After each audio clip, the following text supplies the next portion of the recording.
A graça e a paz do Senhor Jesus a todos os irmãos presentes nessa manhã maravilhosa do dia do Senhor, no qual nós já ouvimos a voz do Senhor potentemente através de todos os atos litúrgicos e principalmente da pregação da palavra de Deus. E nós temos agora mais um momento nosso de aprendizado da palavra, através da EBD, na qual nós estamos estudando Gálatas, capítulo número 5, do 13 ao 26, sendo o foco maior as obras da carne e fruto do Espírito, e no qual nós estamos termo por termo estudando para assim compreendermos o que a palavra de Deus quer nos transmitir e o que o apóstolo Paulo estava falando a essa igreja. Então, mais uma vez, nós vamos ler contextualmente do 13 ao 26, sendo que hoje nós vamos analisar a palavra farmaqueia, que temos ela traduzida aqui por feitiçarias. Então, vamos fazer a leitura do texto, depois nós vamos orar ao Senhor. O texto, Gálatas 5, do 13 ao 26, que declara o seguinte: porque vós, irmãos, fostes chamados à liberdade, porém não useis da liberdade para dar ocasião à carne. Sede antes servos uns dos outros pelo amor, porque toda a lei se cumpre em um só preceito, a saber, amarás ao próximo como a ti mesmo. Se vós, porém, vos mordeis e devorais uns aos outros, vede que não sejais mutuamente destruídos. Digo, porém, andai no Espírito e jamais satisfareis a consciência da carne, porque a carne milita contra o Espírito e o Espírito contra a carne, porque são opostos entre si, para que não façais o que porventura seja do vosso querer. Mas se sois guiados pelo Espírito, não estáis sob a lei. Ora, as obras da carne são conhecidas e são prostituição, impureza, lascívia, idolatria, feitiçarias, inimizades, porfias, ciúmes, iras, discórdias, dissensões, facções, invejas, bebedices, glutonarias e coisas semelhantes a estas, a respeito das quais vos declaro, como já outrora vos preveni, que não herdarão o reino de Deus os que tais coisas praticam. Mas o fruto do Espírito é amor, alegria, paz, unidade, benignidade, bondade, fidelidade, mansidão, domínio próprio. Contra estas coisas não há lei. E os que são de Cristo Jesus crucificaram a carne com as suas paixões e concupiscências. Se vivemos no Espírito, andemos também no Espírito. Não vos deixemos possuir de vanglória, provocando uns aos outros, tendo inveja uns dos outros. Pai amado, ó Senhor nosso, nos guia, ó Pai, por mais uma parte do estudo, ó Pai amado, desse trecho da Escritura, Pai, que foi uma instrução para o povo ali, a igreja tua, o teu povo eleito, que se reunia e cultuava a Ti na Galácia. Eu te peço, ó Pai, em nome de Jesus, que a palavra, primeiramente destinada a eles, e que é destinada a todo o teu povo, em toda a história da igreja, em todos esses séculos, ó Pai amado, possa também ser compreendida por nós, em nome de Jesus, nós assim pedimos, amém. Como nós vamos fazer uma pequena recapitulação para assim nos situarmos e compreendermos melhor a Escritura, visto que nós passamos aí uns 4 domingos sem EBD, então vamos aqui fazer uma pequena recapitulação. Nós vimos aqui, contextualmente falando, até na leitura natural, nós percebemos que o apóstolo Paulo, inclusive, ele cita, amarás o teu próximo como a ti mesmo. Isso já denota que ele iria falar um problema que havia social, comunitário, e um problema que havia em um irmão agir contra outro, brigas, em geral, vinham acontecendo. Ele usa até a questão de vos mordeis e devorais uns aos outros, ao invés de amar. Quando nós chegamos aqui nas obras da carne, nós vamos ver que ele tem muitos mais termos a utilizar em relação a problemas sociais, ali naquela igreja. Divisoriamente falando, como nós outrora ouvimos falar daqui, parece haver um quiasmo da parte do apóstolo Paulo a escrever. Quiasmo é uma estrutura que coloca o menos importante no início e no final, e no centro se coloca aquilo que está sendo chamada a atenção, aquilo que é mais importante. E aí, numa divisão lógica aqui, das obras da carne e fruto do Espírito, nas obras da carne especificamente, nós vamos ver o seguinte, que em primeiro lugar, ele vai falar de pecados sexuais, prostituição, impureza, lascívia. Essas três nós já estudamos, nós vimos aqui, e em primeiro lugar, nessa divisão, nós vamos ver isso. Em segundo lugar, nós vamos ver pecados religiosos, que é a idolatria e feitiçarias, que nós iremos estudar hoje. Em terceiro lugar, nós vamos ver esses pecados chamados pecados sociais, ou pecados contra o próximo.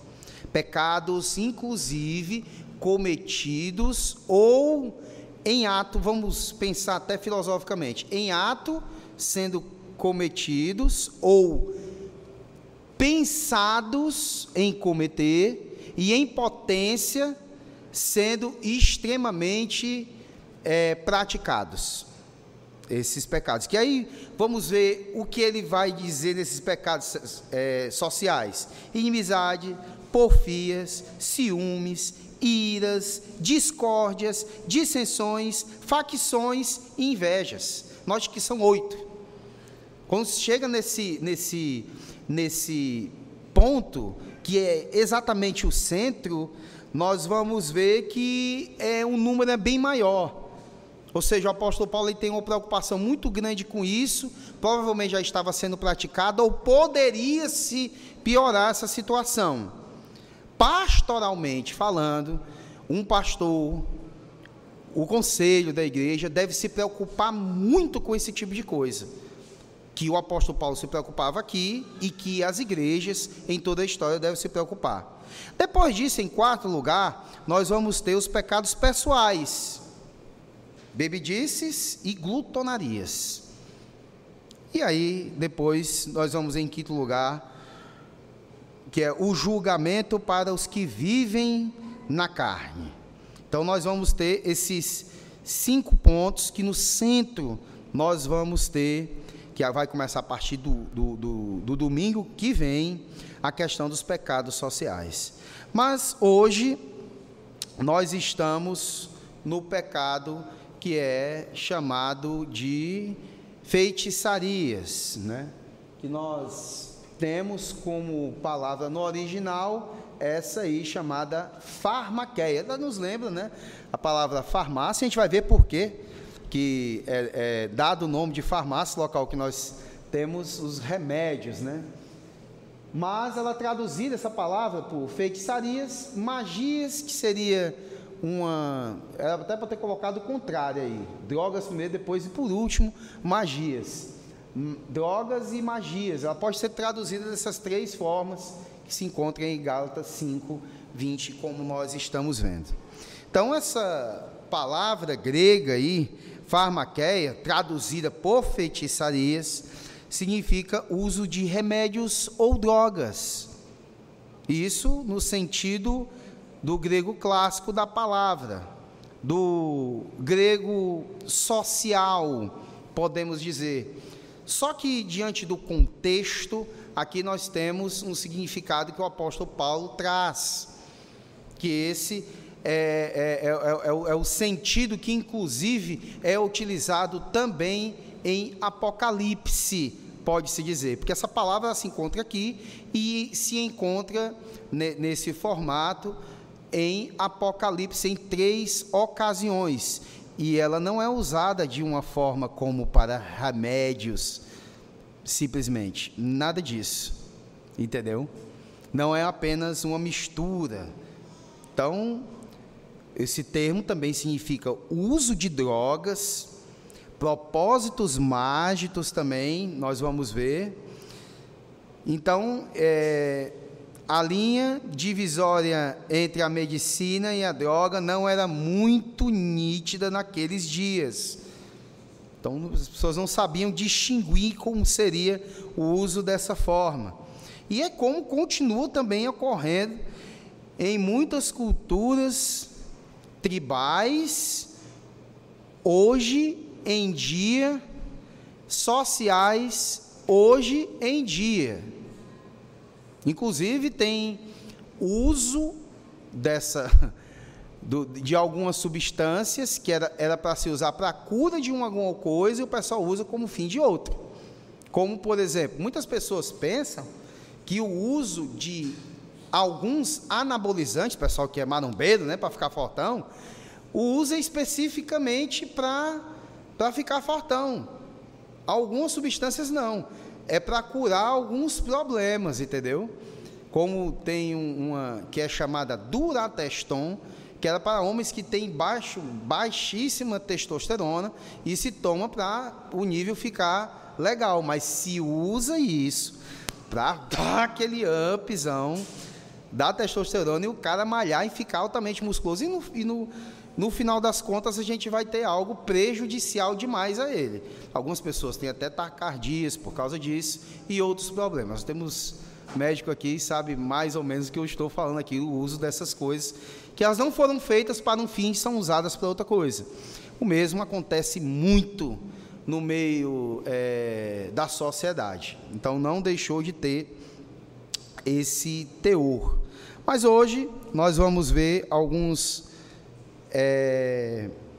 vamos ver os textos de Apocalipse, por exemplo, que tem o uso da palavra farmaqueia.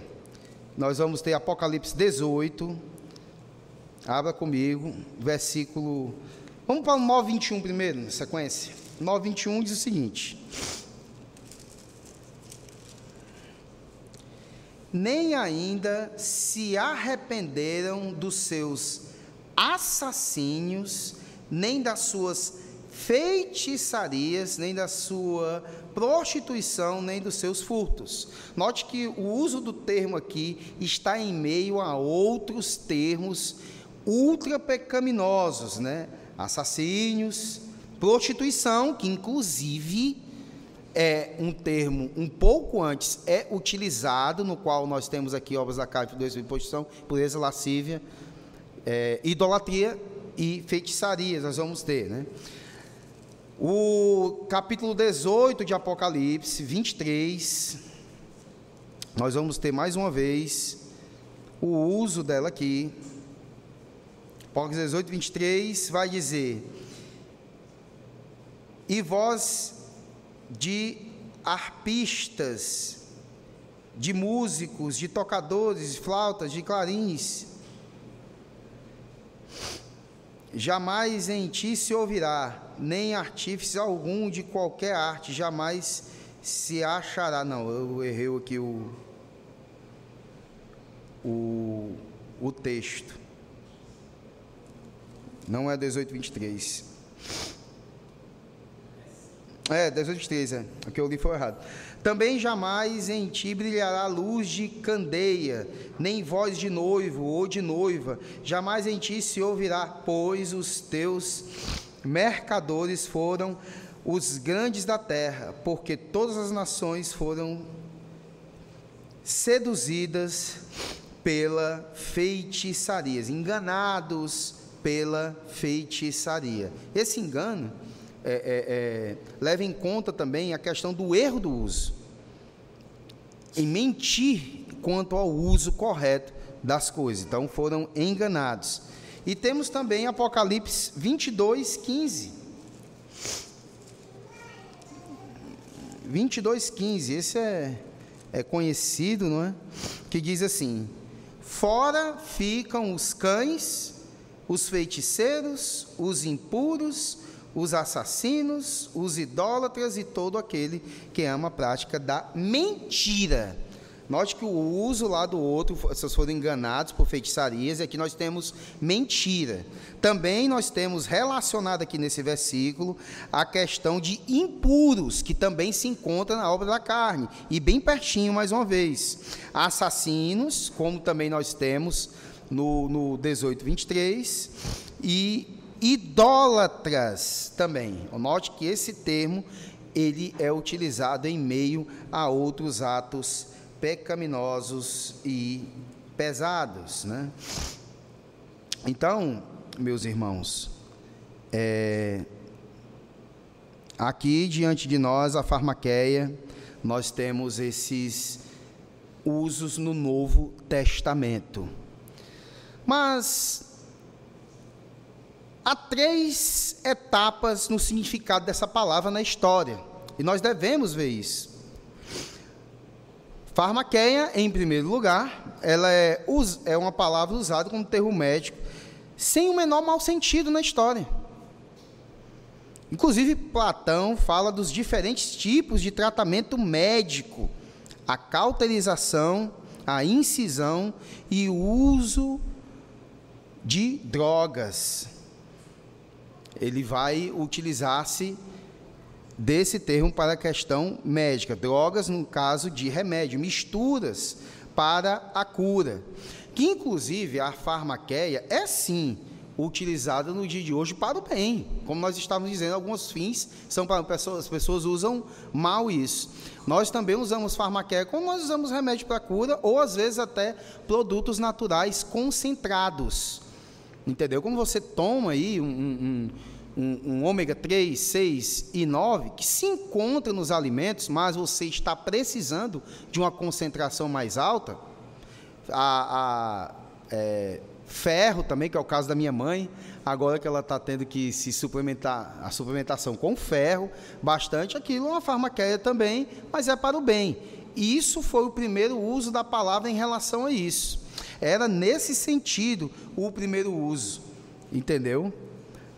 Então, era para a questão de curar doenças perigosas e complicadas, e que era feito esse uso dessa farmaqueia, ou seja, droga ou mistura. A essa altura, farmaqueia é simplesmente uma palavra médica para uso medicinal das drogas. O primeiro uso que teve, e o uso, digamos, inocente, era assim, era para esse fim. Mas a palavra passa, então, a denotar o abuso das drogas, ou seja, o uso das drogas para envenenar e não para curar. Essa palavra também é usada para a questão de envenenar alguém e não para curar. Assim, lemos acerca da lei a respeito do envenenamento. E Demóstenes acusa um homem mau de envenenamento e de todos os tipos de vilezas. E este é o começo do mau sentido da palavra. Inclusive, envenenamento, nós tivemos uma família inteira morrendo, envenenada através de um ovo de Páscoa, nesses dias. Foram enganadas, da mentira, na prática desse uso de farmaqueia. Uma família inteira morreu comendo um ovo de Páscoa. Delicioso chocolate foi utilizado como uma forma de enganar as pessoas, e morreu uma família inteira, né? E por fim, a gente vai ver que a palavra assume o significado de feitiçaria ou bruxaria. Ela chega a esse nível. É usada, por exemplo, repetidas vezes para os feiticeiros e mágicos egípcios que competiam com Moisés, quando o faraó não queria deixar Israel ir. E aí a gente vai ver em Êxodo todos esses episódios acontecendo. No capítulo 7, capítulo 22, nós vamos ver isso. A magia, bruxaria e feitiçaria são pecados por causa dos quais Isaías prediz a destruição da Babilônia pela ira de Deus. Vamos abrir aí em Isaías 47, 9 e 12.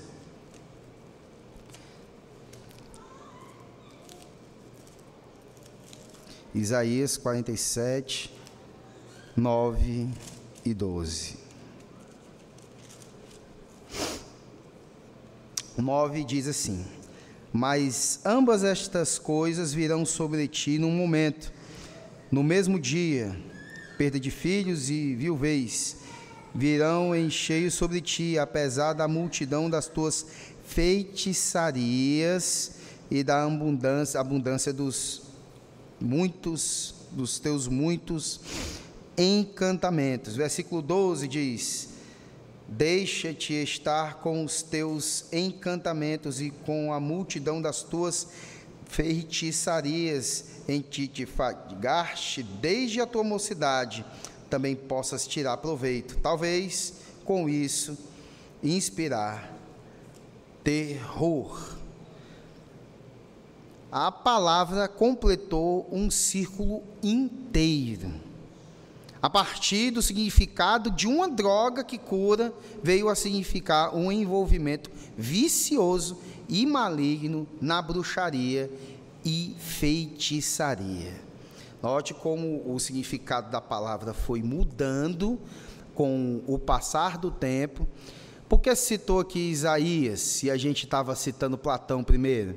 Porque nós temos a tradução do Antigo Testamento chamada Septuaginta. Essa palavra se encontra no texto de Isaías, na tradução grega do Antigo Testamento, que foi utilizada pelos helênicos e por todos de língua grega que liam a palavra de Deus no Antigo Testamento e já começavam a entender. Então, para os Gálatas, ela tinha a compreensão do período grego, de questões mitológicas, mas também do Antigo Testamento, da tradução grega. Então, quando Paulo estava utilizando-se essa palavra aqui, que ela não é utilizada no Novo Testamento, antes em livro nenhum, daqui para frente, ou seja, aqui e em Apocalipse, que aí nós vamos ter o termo utilizado de forma totalmente negativa, não é nem para se analisar, lá em Apocalipse. Ali já é a compreensão que é de todo o mal fazer esse tipo de coisa, mas não, de maneira nenhuma, é um sentido de cura ou alguma mistura parecida. É pecado relacionado principalmente à questão religiosa. Vamos lembrar de uma coisa aqui que acontece. Nós vimos prostituição, impureza, lascívia e idolatria. Em muitos casos, para acontecer idolatria, a pessoa tinha que não ficar lúcida. Ela tinha que, por exemplo, não apenas beber um copo de vinho ou algo parecido que deixasse você sóbrio. Nas práticas religiosas, você não ficava sóbrio. Você se utilizava de algumas substâncias para perder a lucidez. Misturas de todos os tipos já aconteciam nessa época para você ficar, como diz o pessoal que usa, ficar muito doido. Então, note que nós temos, após a idolatria e a prostituição, o termo especificamente de feitiçaria, da mistura, para assim, melhor idolatrar, melhor ir contra Deus. Por isso que o uso da palavra está aqui sequencialmente falando. O apóstolo Paulo, inspirado pelo Espírito Santo, escreveu de uma forma correta, lógica e fácil de entender para os daquela época, e deve ser fácil para nós também, o entendimento do uso dessa palavra aqui, da farmaqueia. Então, isso nós já devemos prestar bastante atenção e ficar ligado. O uso de alucinógenos é algo que geralmente acontece por meio da idolatria, da prática de adoração a outros deuses. Vicente, mas isso era naquela época? Não. Não é.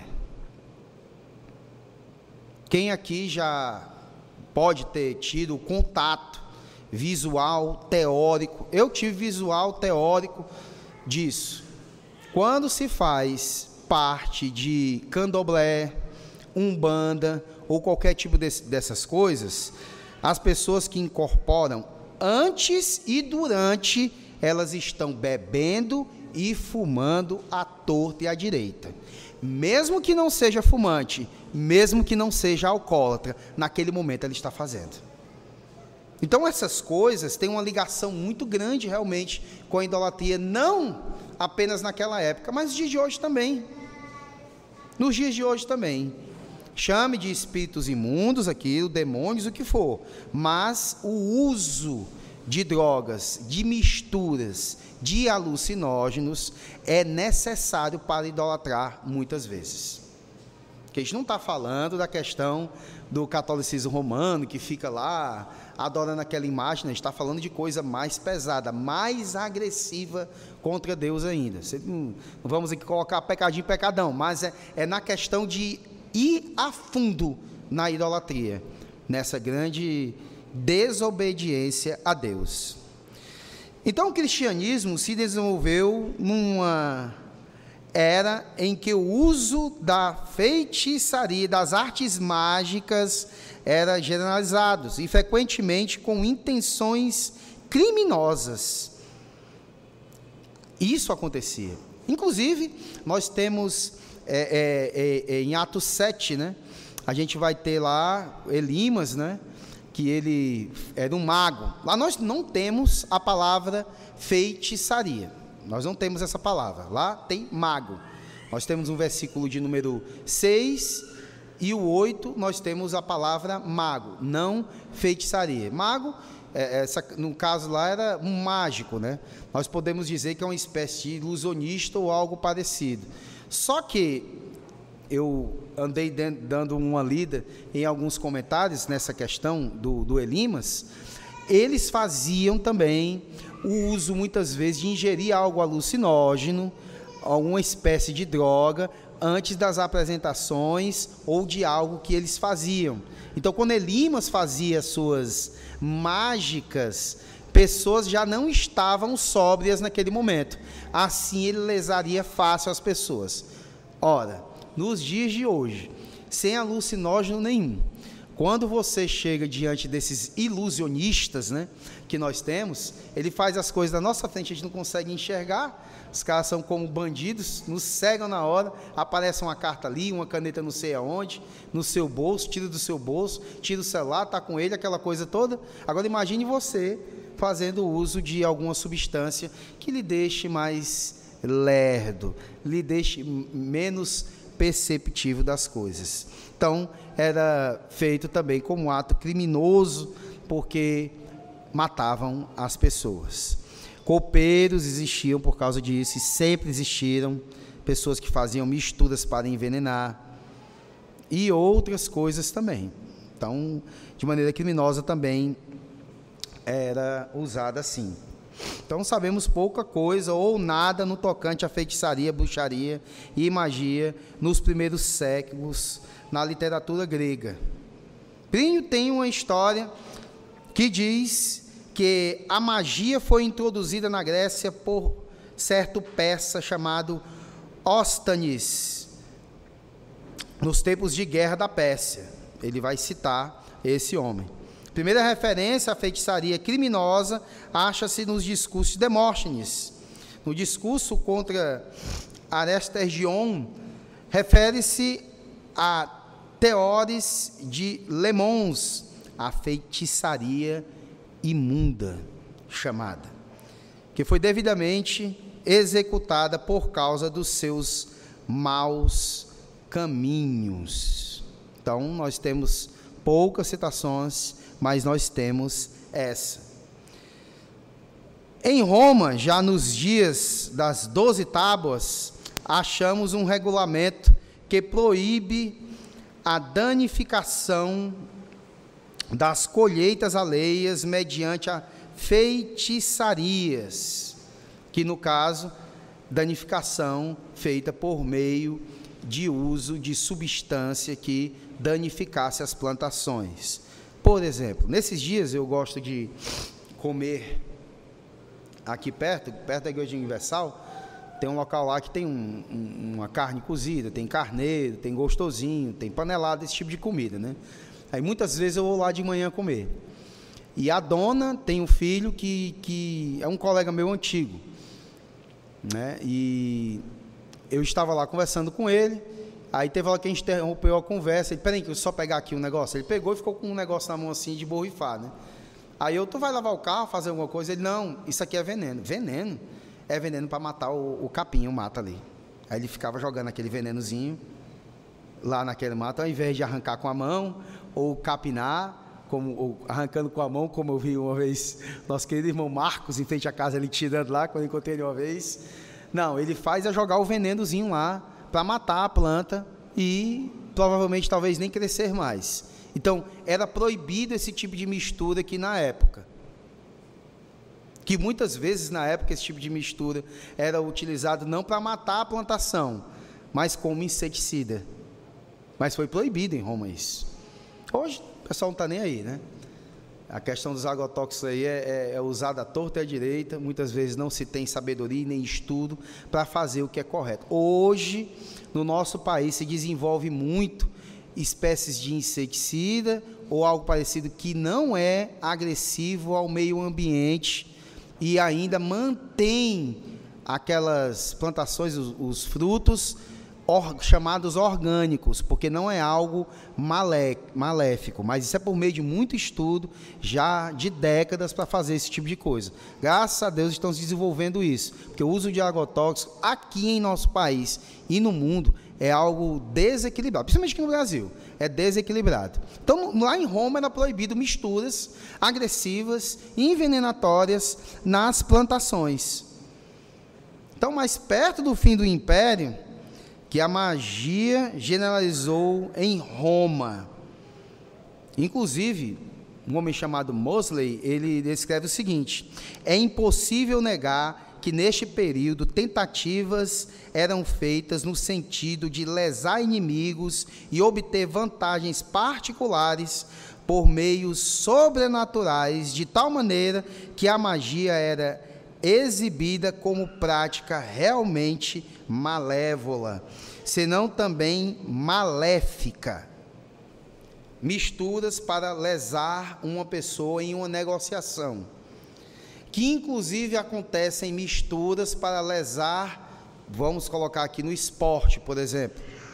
Tem uma afirmação, eu não sei se era por brincadeira, por parte do jogador chamado Maradona, que naquele jogo do Brasil e Argentina, em 1990, que a Argentina ganhou do Brasil com o gol do Canídio, o passe dele, que ele saiu levando os jogadores tudinho dentro do meio campo, que inclusive o Dunga caiu de joelhos.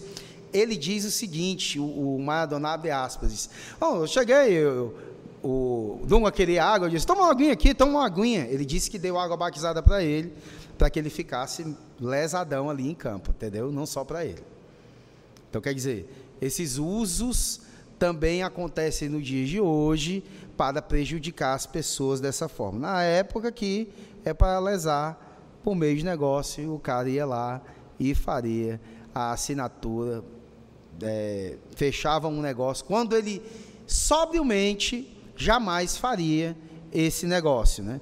Inclusive, nós vimos um personagem bíblico ser lesado por isso. Vocês lembram muito bem, né? Que alguém que bebeu bastante e acabou casando com quem ele não queria casar, que foi o caso de Jacó com Lia. Então, lesar os outros com substância é coisa antiga, já praticada. Só que, aqui nesse período, o conhecimento já estava bem avançado para o mal, a ponto de acelerar esse processo ou simplesmente matar alguém. E isso acontecia, de fato, muitas vezes, nesse período interbíblico já. No período interbíblico já acontecia isso. Então, não são poucas as inscrições nos túmulos para homenagear as pessoas cuja morte, segundo se declarava naquele momento, tinha sido provocada pela magia. Pela magia.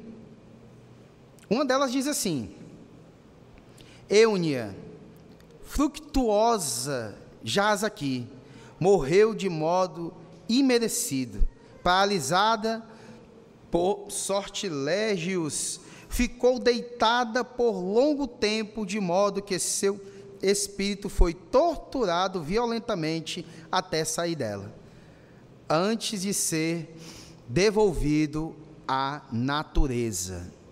Aí era a crença deles, né? Então o seu espírito foi violentado, então ela ficou lá daquela forma até morrer, né?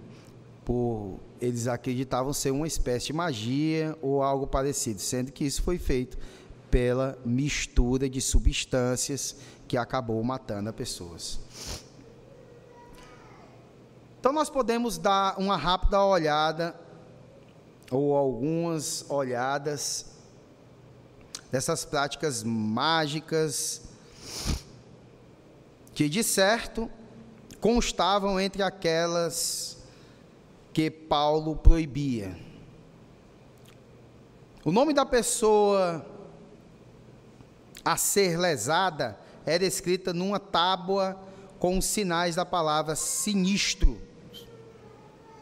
Uma imagem de cera da pessoa era feita e depois derretida lentamente ou destruída de outra maneira.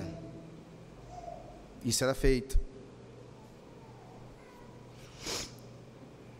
Então, meus irmãos, nós temos o uso aqui, nesse momento histórico, de algo maléfico, algo assassino, mas no dado momento em que o apóstolo Paulo coloca isso aqui,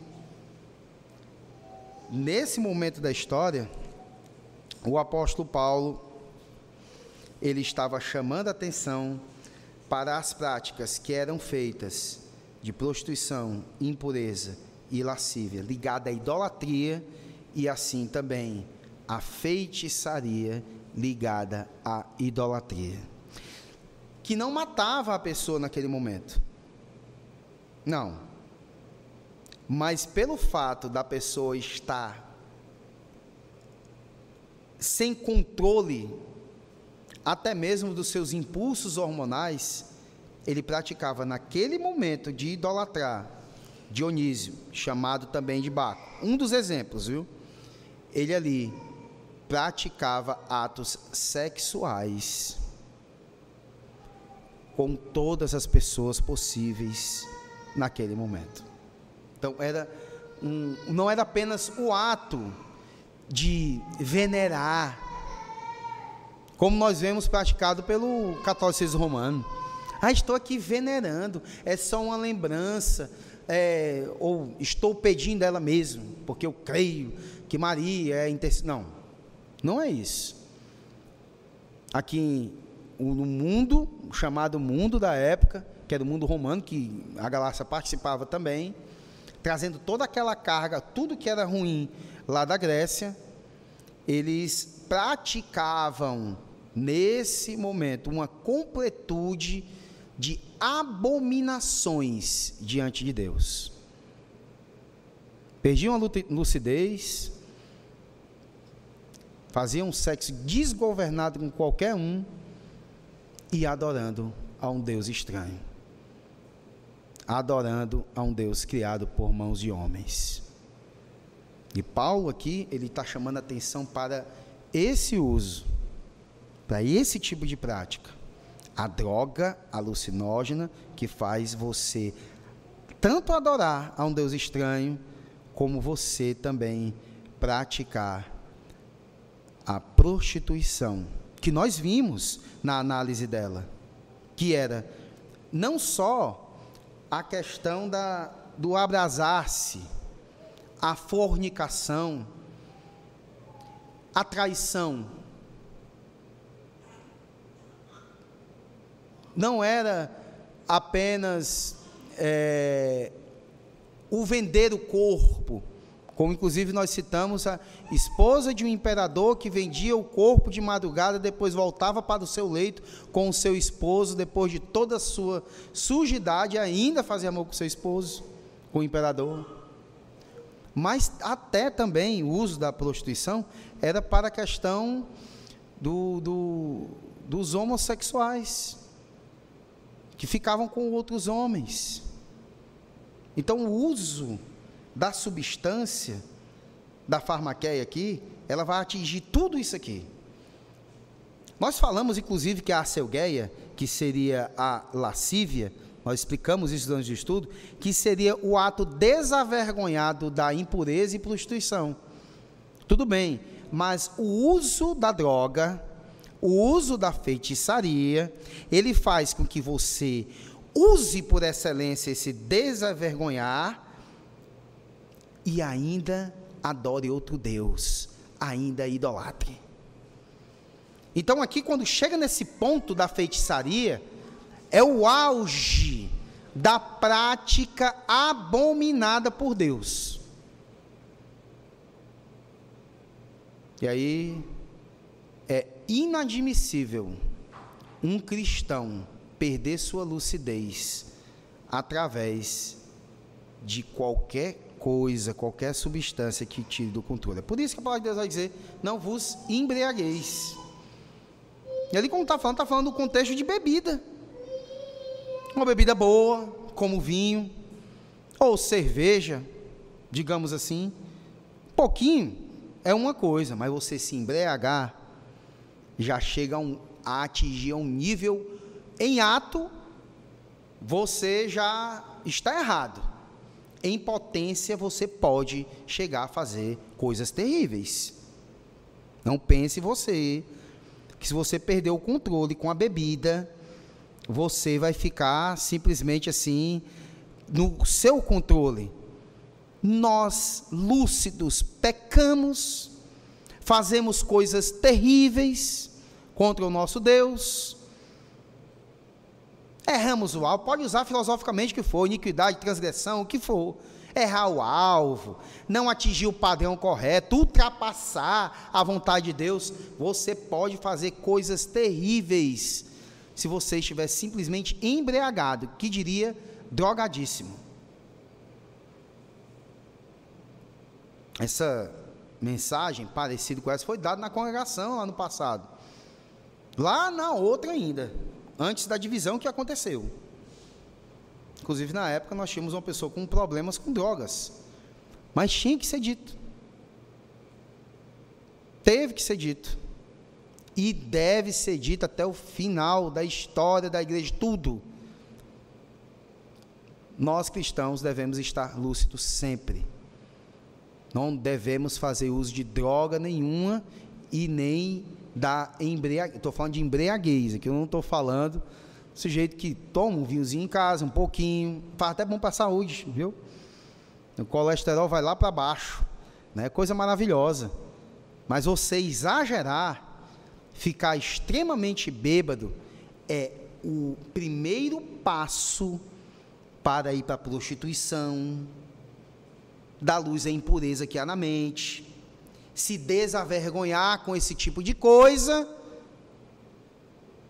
e não é de admirar se começar a agir como servindo a outro Deus. Devemos ter muito cuidado com isso. Quando o apóstolo Paulo, ele chega nesse ponto aqui, é o ponto mais crítico, é um ponto que era praticado, e que muitas vezes, alguns traziam esse costume do passado para o presente na igreja. Que o Senhor Deus nos que orecem, que o Senhor Deus nos dê claridade de mente para compreender isso, e que nos faça viver para a sua glória e não para a glória de outro Deus. Próximo domingo nós já vamos entrar no problema social com inimizades. Nós já vamos começar com isso, que aí já é o problema social que havia naquela igreja, e que assim, meus irmãos, infelizmente acontece sempre na história da igreja. É muita briga entre irmãos. Na igreja odierna nós vamos ver isso. Muitas vezes a gente consegue ver isso até na nossa própria igreja local. Então, um problema muito sério que acontece sempre. Essa é uma coisa que não deixa acontecer, e é a coisa que a igreja tem mais dificuldade de sanar, esse problema, que são brigas, um cenário de guerra e belicosidade um contra os outros. Vamos orar, meus irmãos.